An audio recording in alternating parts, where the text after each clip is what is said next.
Muslims, from Adam down to our own time.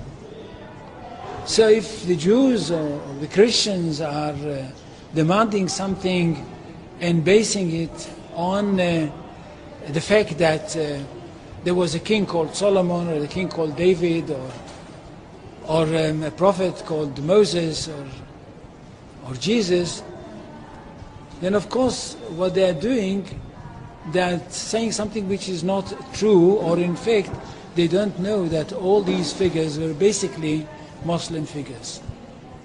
They were, in fact, since the creation of the world there is only one religion, and this is the religion of Islam. So if anybody says, look, there is a place which is connected with Solomon, and that's the place where the Temple of Solomon stood, a true Muslim would tell you, yes, absolutely right, but don't forget that Solomon was a Muslim, and David was a Muslim, and Abraham was a Muslim, and Isaac was a Muslim, and Jesus was a Muslim. This is what I mean by the Islamization of history. And you can understand that through Islamization of history, you've got Islamization of geography. Anywhere which was connected with these people, or with these prophets, which were all Muslims, becomes a Muslim territory. And therefore, when Islam was not in that area before Muhammad came to it, but it should have been there. In that area, I mean in the Middle East or other parts outside the Middle East, which are now Muslim parts.